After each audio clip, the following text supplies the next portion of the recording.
Good evening, everyone, and welcome to a Fireside Chat with Zany Mystic. This is your host, Lance White. Tonight's guest is Sharron Rose. Sharron is a filmmaker, teacher, writer, choreographer, and Fulbright Senior Research Scholar in world mythology, religion, and the sacred arts of dance, music, and theater. She is the writer-director of the feature-length documentary 2012 The Odyssey and its sequel, Timewave 2013.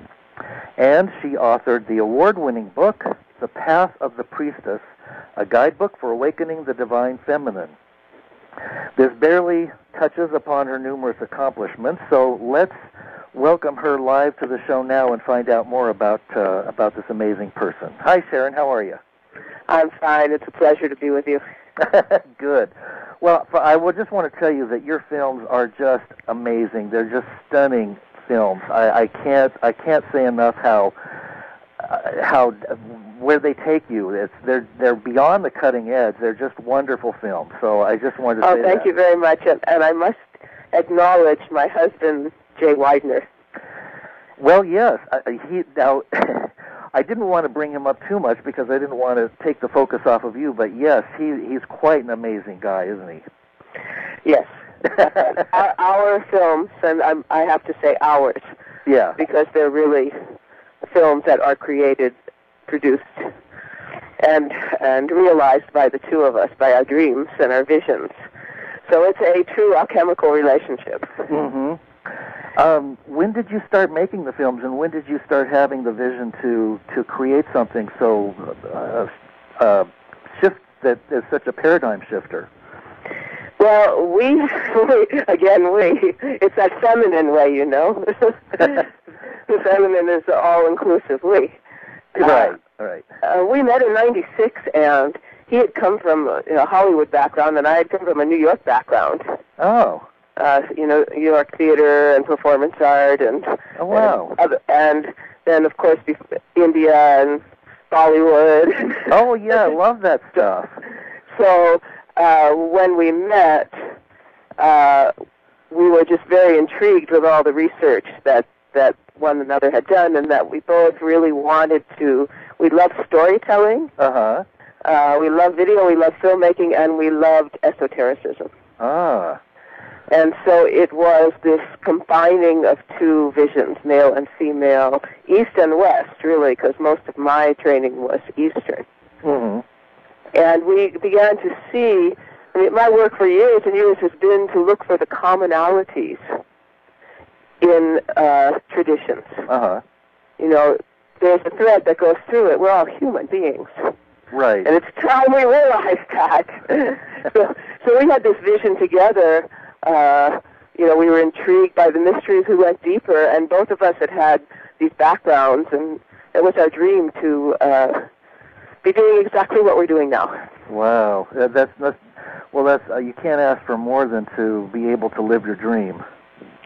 It's quite a challenge, though. It's funny.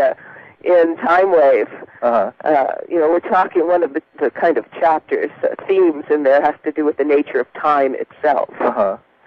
And that, as we approach what Kurzweil calls the singularity, every one of us can feel every day that time seems to be getting faster and faster and faster. And what we all need to do is take a lot of deep breaths and realize that there's only one time, and that is right now. Yes, absolutely. And in the meantime, it does feel in some ways that we're being squeezed, so that it's almost like, I've noticed of late, I feel like I'm being squeezed in to get into the moment. Yes, it's like being in a pressure cooker. I just used that analogy today. It really does. In fact, it feels like the whole planet is in a pressure cooker. Yes, it is. It is predictions from, prophecies, beyond all of that. Yeah. One just has to open their eyes, turn on the TV.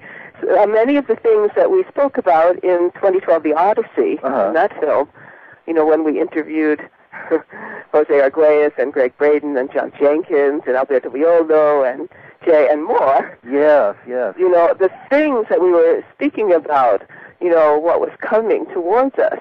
It's in the news now. It's not only, it's on, you know, cable TV news now. Yes, yes. So one merely has to just take a glance at any newspaper, any television set, listen to any radio, and you're going to hear the times they are a-changing. You know, but it's still, even with all of the shifts and changes that are apparent, doesn't it seem like the majority of people are still kind of snoring? Unconscious. Yeah, that's exactly the word. Well, I think that, you know, when we started the interviews for 2013, excuse me a moment, I have a cold. Oh, okay. We've been doing a lot of promotion and flying lately. Oh, geez. And it's kind of hard on the health system. Yes, definitely. One of the first interviews I did was with Jose Arguelles. And for me, coming out of serious background in, you know, Hindu, Tantra, and Tibetan Buddhism, and, you know, initiatory, transmission-based systems, speaking with Jose, I felt the same kind of energetic that one feels when he was speaking about his vision of the Mayan calendar, that one feels when they are getting one of these transmissions.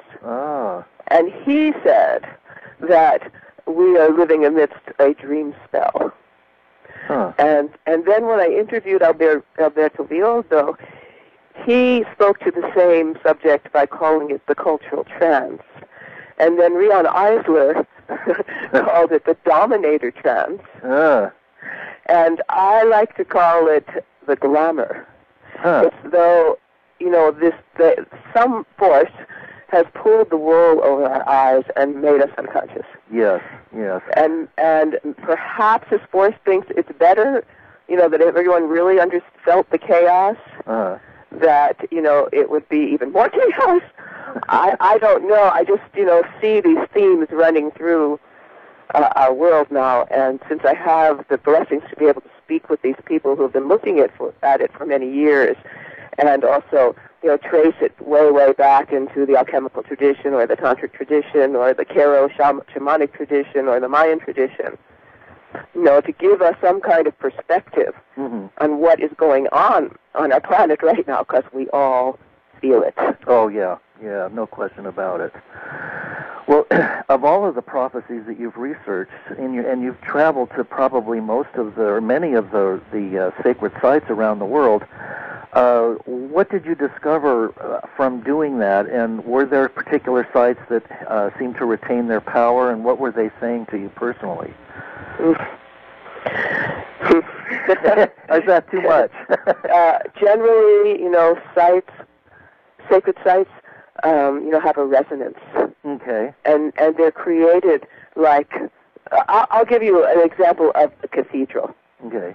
Okay, so take like Chartres Cathedral. And I was first there with Jay. In fact, we were married in France. Oh, wow. But anyway, if you look at Chartres Cathedral, the first thing, if you look at the floor plan, it is laid out in the shape of an Egyptian ankh, the key of life. Right. And the Egyptian ankh is very interesting because, you know, the deities, like Isis, will hold it, and then you'll see rays of light, vibration, shooting from that into the, you know, the devotees in the paintings. And so, you know, that key is laid out there. It's also a very interesting symbol, the ankh, because it is a symbol of both the male and female put together, unlike the cross, which is missing the female. The ankh, you know, has a circular top and then a kind of cross. Right. Right. So that's number one. Secondly, the cathedral is always built. It's built on the former wells of the Druid tradition. The holy wells where they played worship to the mother, the earth, you know, the water, the feminine, the creative force, you know. And then the steeple with the cross on top is pulling down the energy from the sky, the male energy. So the well underneath is bringing this feminine, and the steeple coming down is bringing the masculine. So it becomes a kind of tantric resonance chamber. Ah. Where, and what I mean by that is where, the person who is coming to that temple, to that cathedral, is transformed by feeling those two energies in their body. And then if you've ever been in them, the harmonic resonance, the sound, is extraordinary. Mm. And in the ancient teachings of the Bon tradition of Tibet, the shamanic tradition, and the tantric tradition, they say that manifestation comes from sound to light, to rays of light into form. And so when you're standing, in the cathedral, also Shard, of course, has a labyrinth, Oh, yeah. which is showing you the way to the center of your being. Yeah, yeah. And then you're looking up, you're in this vibratory field, and then you look up, and there, the stained glass windows, which were, alchemical creations, the art of glass making, and what they used to make like the tints, the way they constructed these, were also created to have a very powerful actual felt experience for the person there. To really, all temples, anywhere, were created to give the person an experience of what I would say is their divine inheritance. The light and sound and energy of divinity, which is what they are essentially. And we've always been that, but we forget. Caught in the veils of the modern age. We become disconnected. We become extremely disconnected. Yeah. Last night, I had the real blessing of meeting a woman in Hindu saint named Amachi. Oh, the Divine Mother? Oh, what a blissful, transcendent experience. Wow. But what I found really interesting is she was talking about how she was in Iowa. And this was a while ago. I guess she hadn't been in the country for a while. And she was in an airport, and she noticed that all these guys were walking around looking like they were madmen, gesticulating, talking to themselves, completely out of touch with the present, where they were on the planet. And she had no idea. She had never seen Bluetooth before. Oh. Yes. So we are, how many of us are actually, again, present in the moment, present here? I believe really that the task of this time, and many of us are, have been trained now, many of the people my age, the baby boomers, right. We have actually gone out and studied all these forms and done, 30, 40 years of meditation. Right. Serious practitioners. And that it's time for us to step up and become the elders that we seem to reject in our culture. We didn't really go for that kind of, perspective that our parents had. Right. But I'm more and more finding that the younger generation, which we've been in touch with a lot because we've been doing 2012 conferences, and we were just at a big conference called Lightning in a Bottle. And it has been really inspiring to go out and be with these young people because it's their world that's being created. And they're being fed so much fear and so much darkness. Oh, yeah, yeah. And, I feel that my role is to, it's like funny, it's Galadriel, when in Tolkien, the Lord of the Rings, when she says, "Come back to the light, Frodo, come back to the light." Yeah. It's like, I feel that we have such potential as human beings to regrow our planet, to reshape our world, that potential and that the galactic alignment and all this 2012 is really, putting it into focus that we're at a crucial point, and that every moment we have a choice. Yeah, yeah. And that it's our world. And so, to be with these, 18 to 45-year-olds who are, having all these workshops on sustainability and community and, what can we do? Yeah. It's so uplifting. And more of us need to be out there now. Ah. Leading the way, not, into the pain and fear and suffering. I mean, clearly, you just have to open your eyes to see it. Yeah. And feel it. But, however, we can always do our best to live in truth and in love and compassion. Oh, yes, absolutely. Would you say that a lot of the kids that you're seeing are considered, maybe I'm throwing these labels out there, and they don't need to be, but the crystals, the indigos, the starseed, and so on? Yeah, I was asked about that the other day. And see, I believe that every person, every child, is an indigo child or a crystal child. Yeah. I think that it's all a matter of perspective. Yeah, yeah. And it's all a matter of, how you're raised. Right. I was thinking, I was reflecting the other day in the Hindu tantric teachings. They talk about these 4 ages of existence that we go through. Uh-huh. And it starts where we are just born straight from divinity into light. And this is the age of gold. And it's just extraordinary. We're not even embodied yet. We're just sort of these magical forms. Mm. And there's no veils between life and death. And with the Silver Age, those veils begin to appear. Mm-hmm. And I was thinking about that because a lot of people, want us or feel that we are moving, this extreme chaos and kind of distillation, purification process that we seem to be going through is, kind of a precursor to this new golden age of light that's coming. Well, a lot of people believe that we're at the tail end of the Iron Age. The Kali Yuga. So I was thinking about that fact, and then I kept thinking about the golden age. There were no veils between life and death. What does that mean? Yeah, yeah. And then I started thinking about the nature of how the mind works.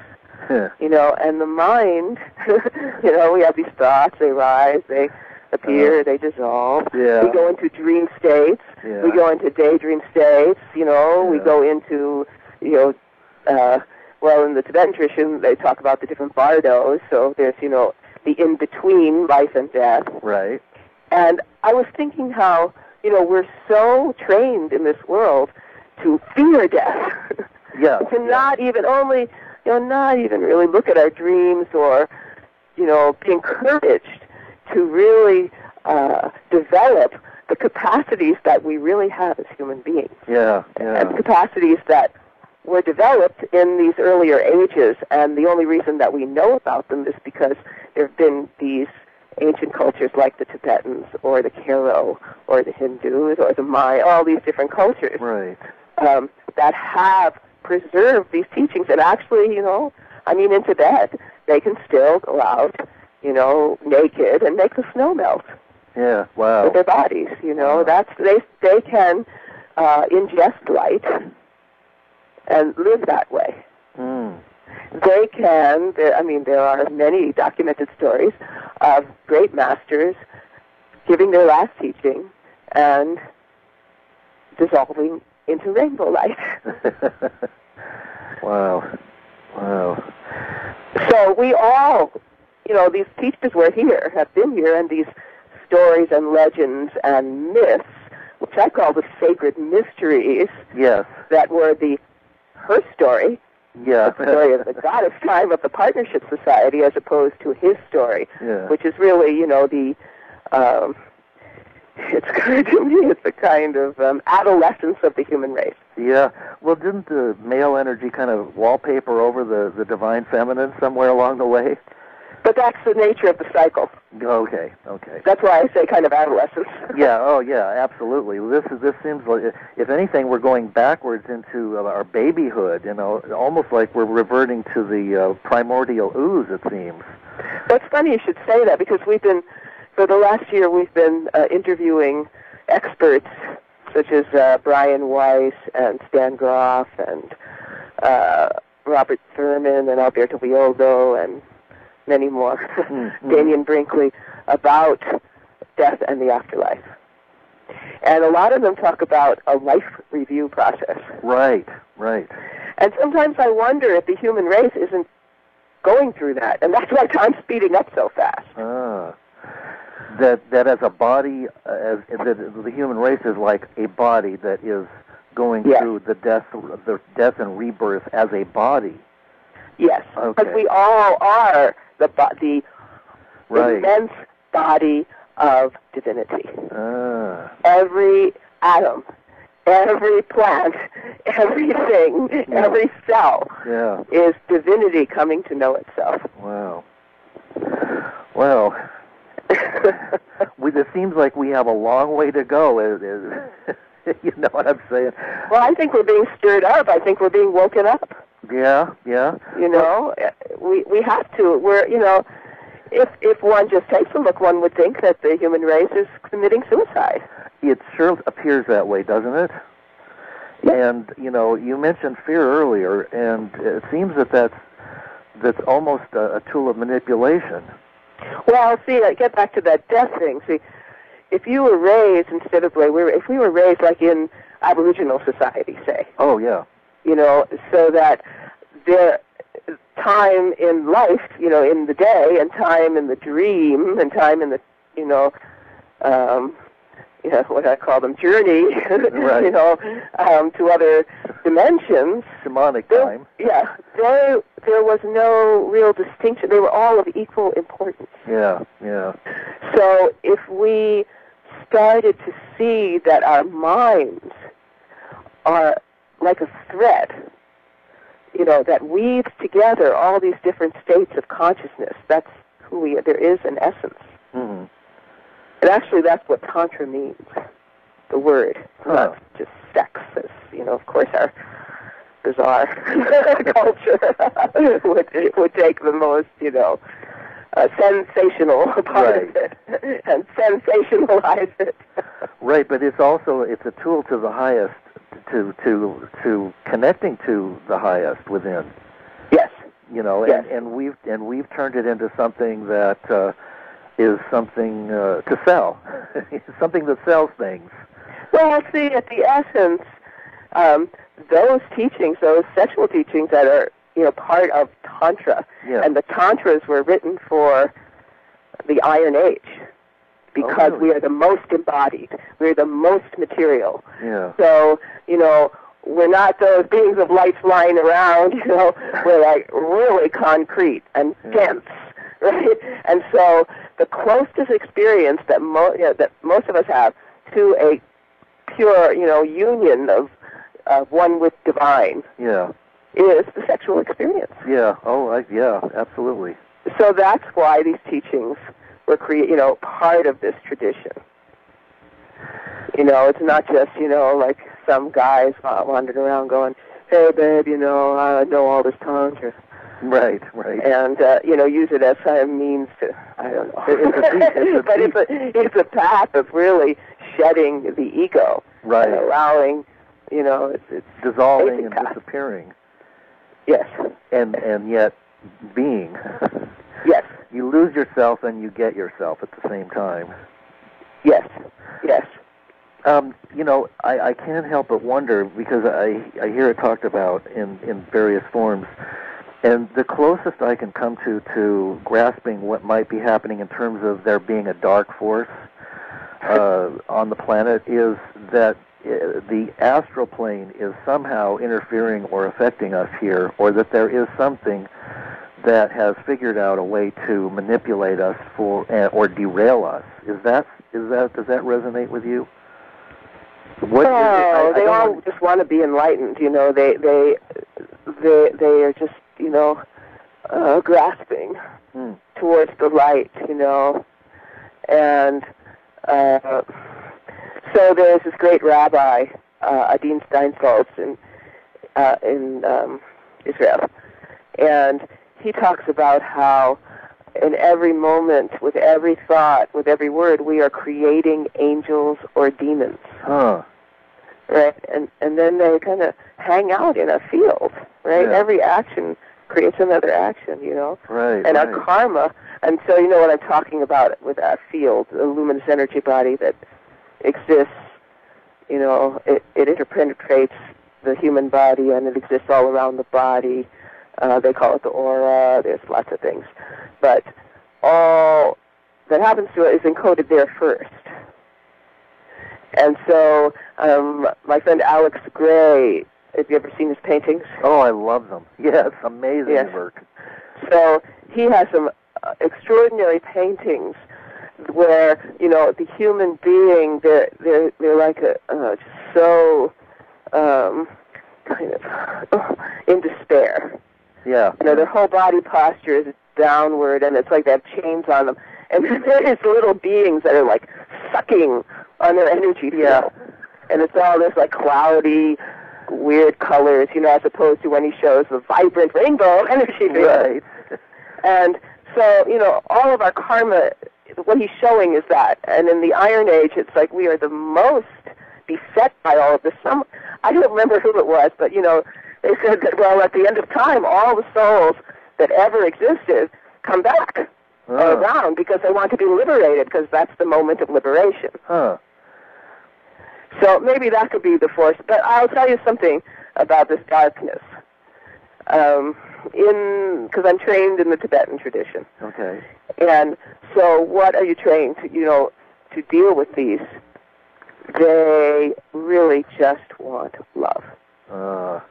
That's all they really want. Just look at George Bush, for example, you know. Yeah. That guy, he really needed to be loved a long time ago. Oh, yeah. Yeah. You know, and seen and not try to, you know, he's like a projection of somebody else's ideas of what a person should be. Yeah, yeah. How much of the essential person is there? It doesn't appear like there's much.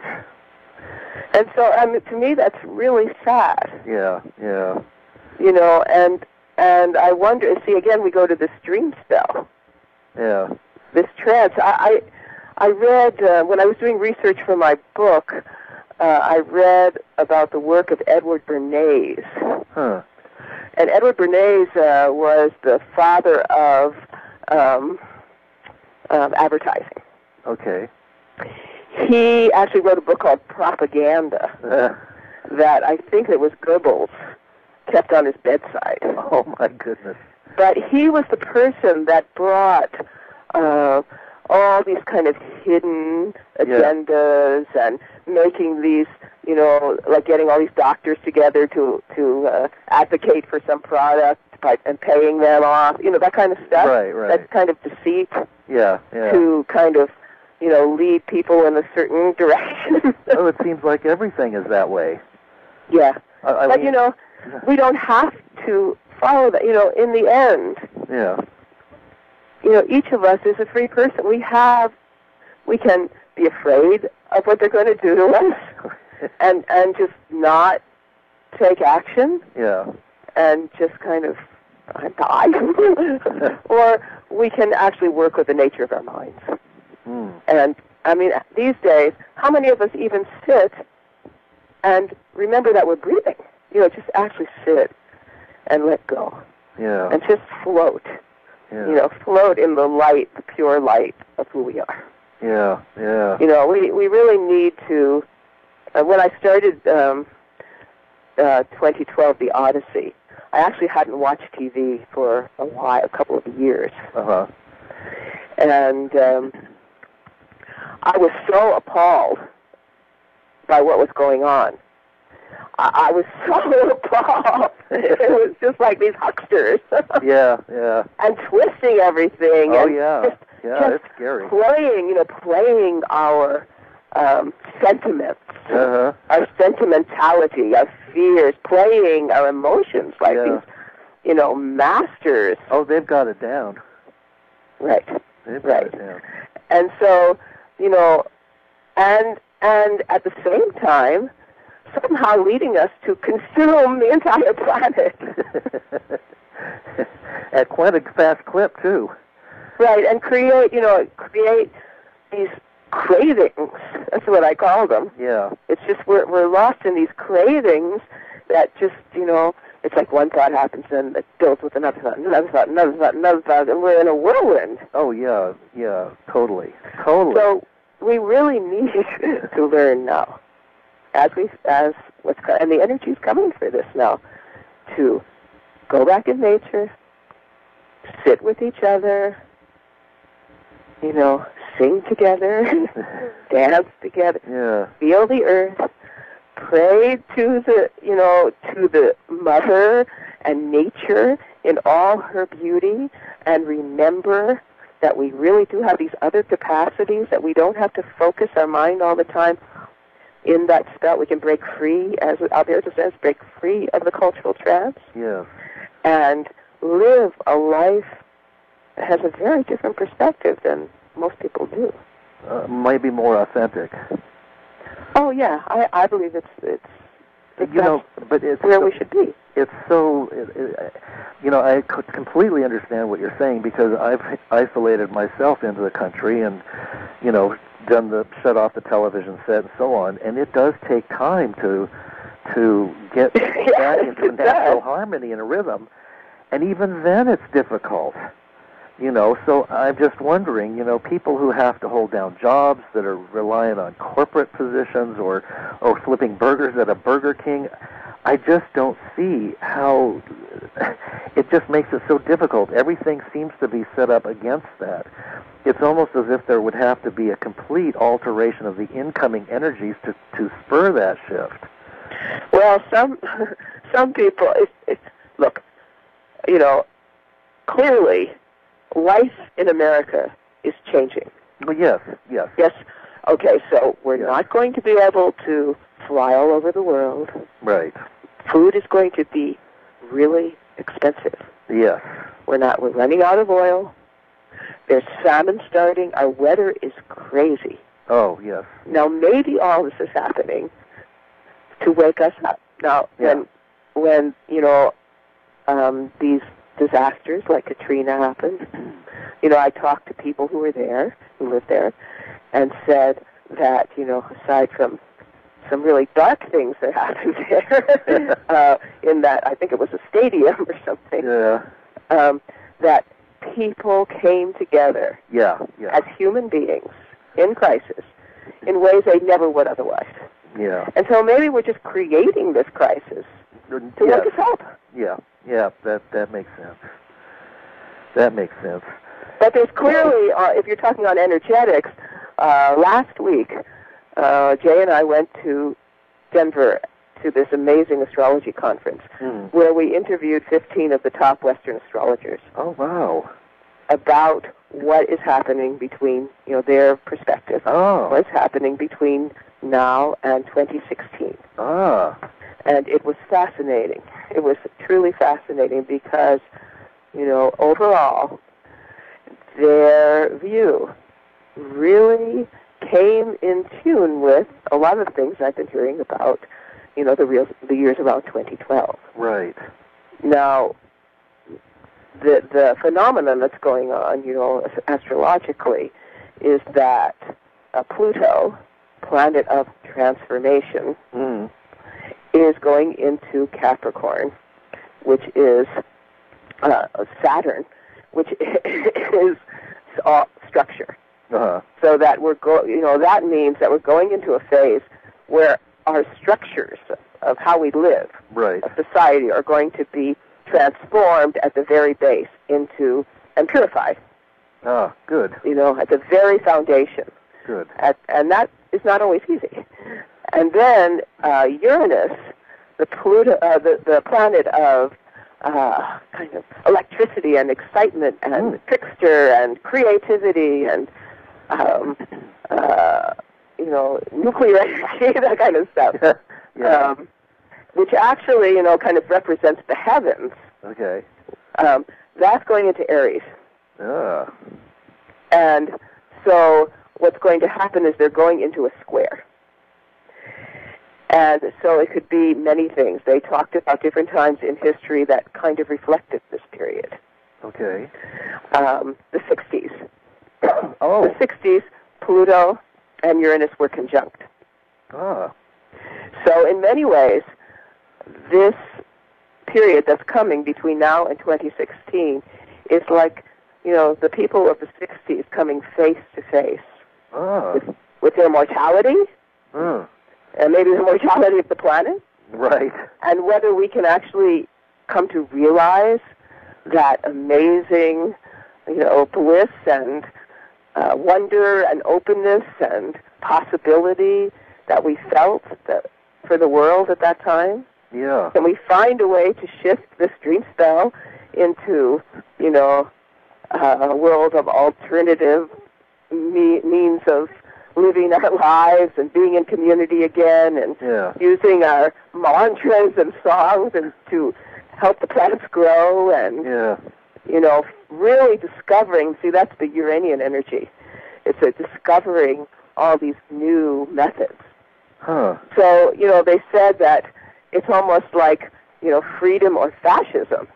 It could be any way. Oh, dear. And the choice is up to us, and that's why we felt that the focus on 2012 was a real, kind of an alchemical thing, where if you're focusing on something that's close, and you see it helps you see that things are really shifting. Yeah.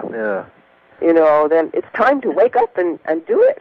Or, I don't know, maybe some will just go to sleep, but I don't know. There are a lot waking up. I was really, really inspired by the young people that I met. That they're really looking and they care. They're so, these people were so polite to each other, no fighting, no bad word. It's just so respectful. Huh. And I think that's what's happened somehow in our political correctness. It's gone overboard. Yeah. Oh, yeah. And it's caused a kind of backlash. Oh, yeah. No kidding. And we've lost the ability to actually just look in the eyes of another person, regardless of what they look like. Yeah. What age they are, anything, and say, wow, this is a human being. Yeah. My friend. I had to go through some S seminars to reach that point. Wow. It took a whole 2 weekends just to get to the point where we could do that and actually gaze into each other's eyes and get each other. Yeah. Well, we put up all these masks. Oh, yes. How many, I like to talk about this one, how many thoughts that go through your head do you think are your original thoughts? Oh. My son, I sent him to a Waldorf school. Uh-huh. And if you know anything about the Waldorf school, they say that they're not allowed to watch TV until after the 6th grade. Oh, good. Because it destroys their imagination. Oh, yeah. So when you think of, those thoughts that start whirling, where are they coming from? And how many of them are your parents' expectations? Oh, yeah. Oh, yeah. So that's why it's so important to just sit and just even watch how your thoughts arise and go. Just try to detach. Uh-huh.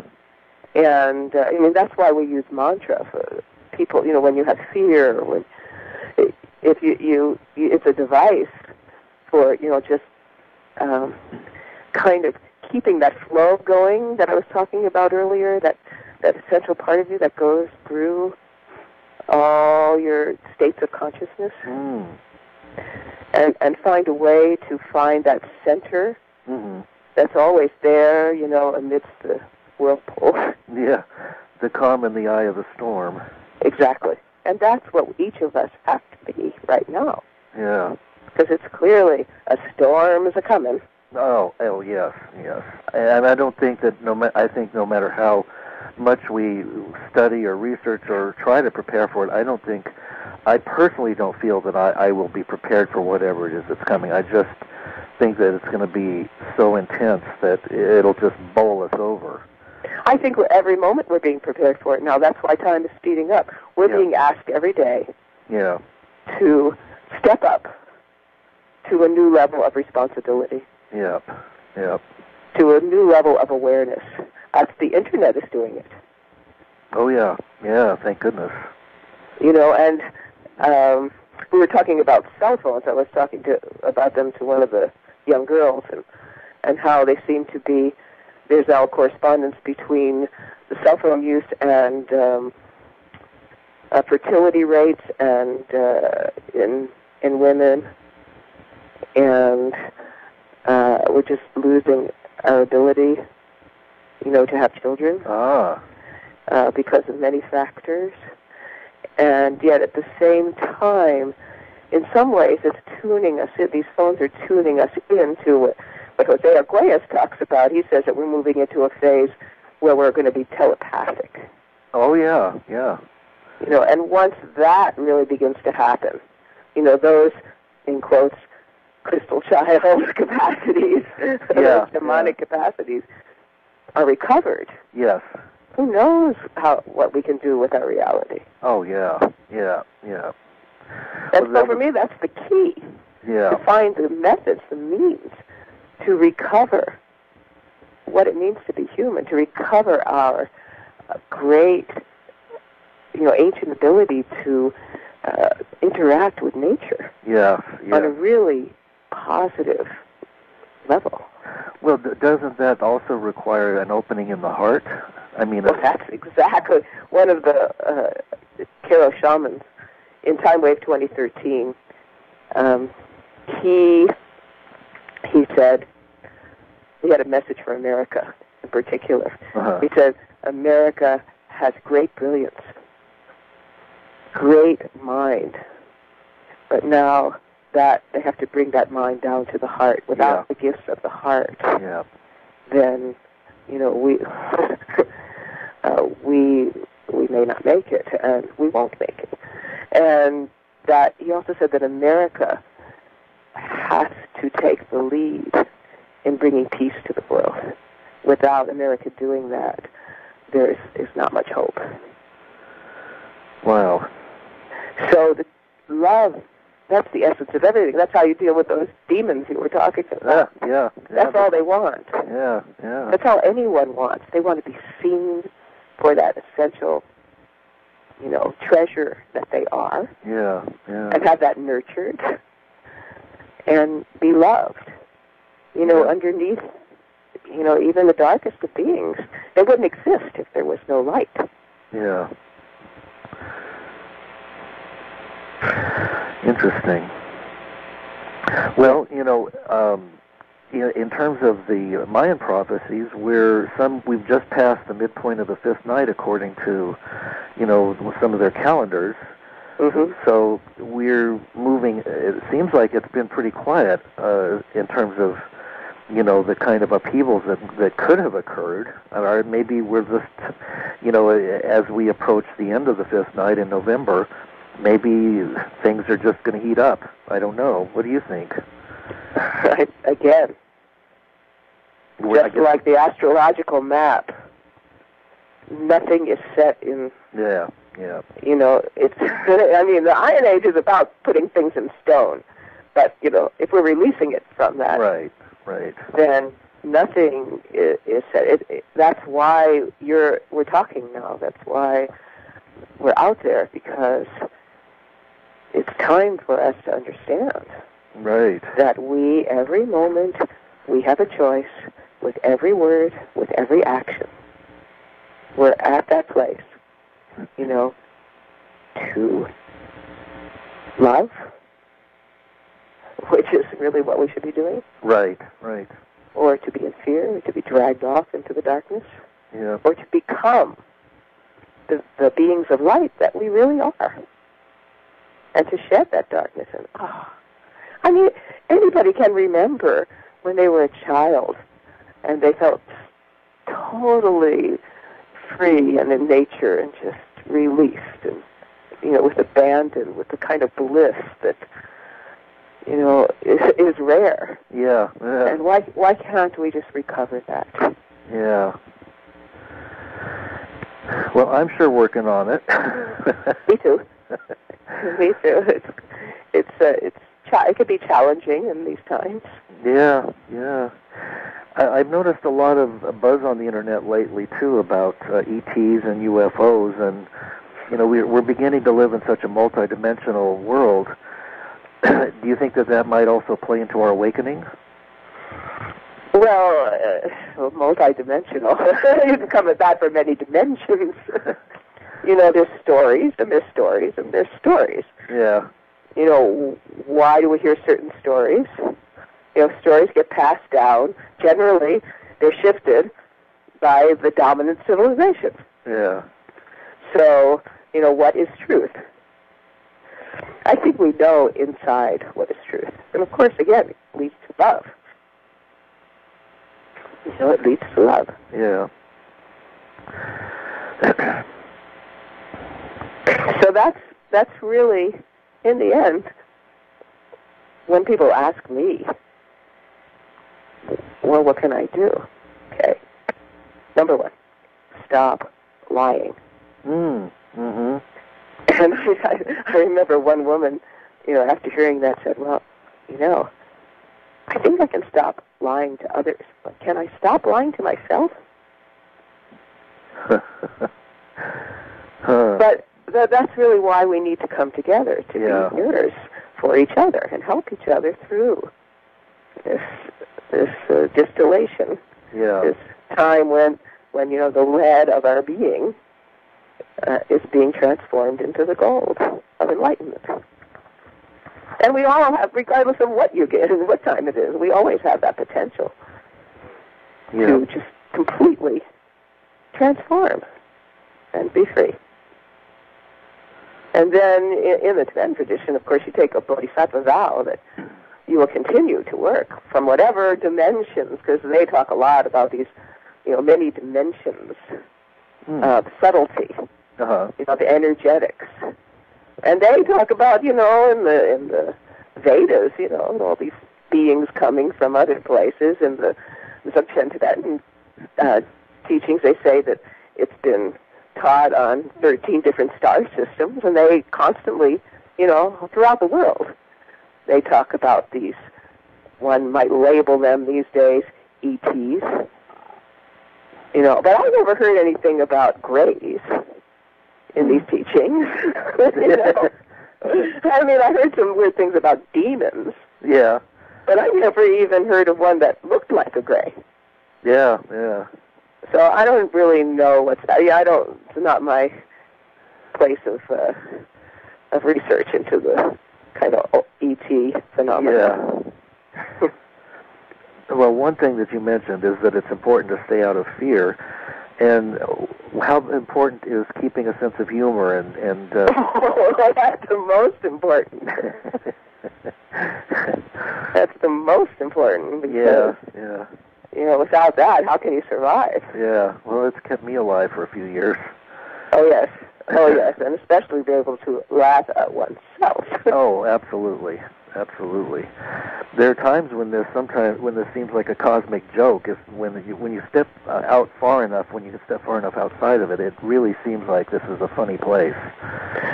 Well, lately it just felt that things are speeding so fast. I just feel like I'm riding a surfboard, and just these waves are constantly. And as soon as I sort of can make the crest of one, and I think I'm going to have time to relax, the next one. Appears, and it's just, that's why I say we have to step up, find our balance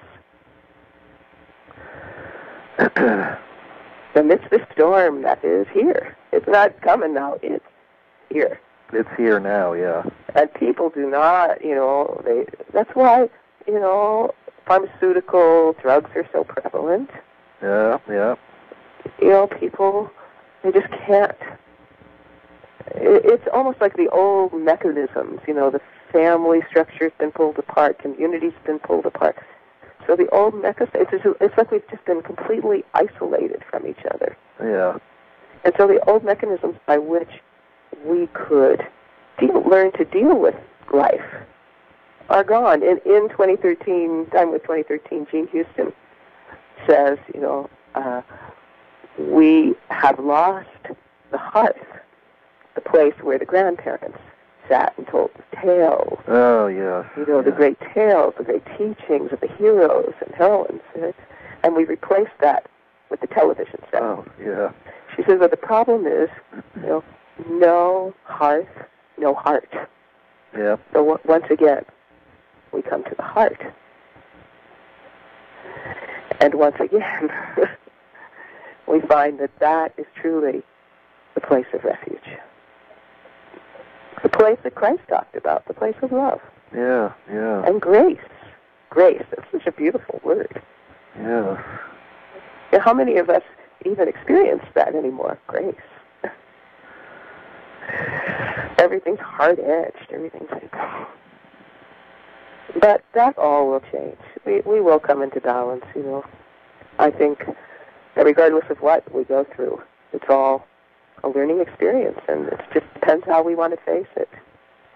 Well, as you said, death is not something to be feared, so whatever comes after that, it sounds like a wonderful place from the people that I've had on the show that have talked about near-death experiences, and it sounds a lot better than here. So. Well, no. You can't say that because there is something so... Well, in the East, they call the body the precious human body. Because through this physicality, through the transmutation of this, through feeling everything, experiencing it in the flesh, it's like the fuel for realization. It's called enlightenment. So, our task now, what I tell people, is the ones that know how to navigate these, multi-dimensional realms and commune with whoever, right? Right. They've got to bring that into this body on this earth so that they're walking, they're not just out there flying around. Right. But they're bringing all that knowledge and make it work practically on this planet in this time. Yeah, yeah. Because we need some help. And it's got to be not just flying out there and oh man, I had this great trip. Well, unless you have something to bring back. Right, right. It's just kind of a masturbation. It's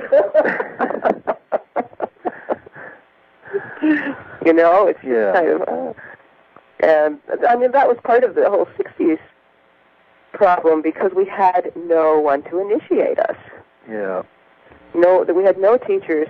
We were just dosed with these psychedelics, which opened us up to all these realms. But there was no one to give us a map of where we were going, or what were the symbols we were seeing. What did this mean? And that's the beauty of all these shamanic traditions. That they had these initiations, and that's why when I sat with the Keros shaman healers in Peru for the movie, there was a sense of clarity, presence, and extraordinary intent of mind that is rare. They were from birth, raised to perceive reality from a very different perspective. They don't long for, a zillion clothes and 15 pairs of shoes and, all the trappings of materialism. Right. They commune through time. They're very present here, but they have the capacity to bring the lessons from these realms, these outer realms, right into this planet and, plant their seeds here. And that's also a really strong thing I want to say. It's time for us to plant the seeds of the new age. We have to become, the gardeners. It's that time. Well, if it isn't now, it isn't ever going to happen. Yeah, who knows? Well, go off into the land of nanobots. You're and, right. Terminator. Right. So you're saying that it's time for us all to step up to the plate and exactly, and be what we are already. Yes. Yeah. Remember who we are. Remember who we are. And all of the work that we've done in Sacred Mysteries. All of the different films we've made, whether it's a portrait documentary with someone like Alex Gray, or whether it's, sound yoga teaching with Shanti Shivani, or it's 2012, or ones we're working on. All of them are there to show us the amazing nature, multidimensional nature of who we are. Yes, yes. We're almost at the end of the show now. I've gone by so fast. It just flew by. Why don't you tell us how the people can get hold of your videos and reach you? Find out more. Go to our website, www.sacredmysteries.com. We're doing 2012 conferences. The next one is coming up November 1st and 2nd in San Francisco. Our movie Timewave 2013 is not available to purchase yet because it's in screenings throughout the U.S. and Canada, and now we're getting requests from other countries. And if anybody is interested in screening it, they can, get a group of people together or take it over to their local, New Age store or spiritual center or Unity Church and request that they show it.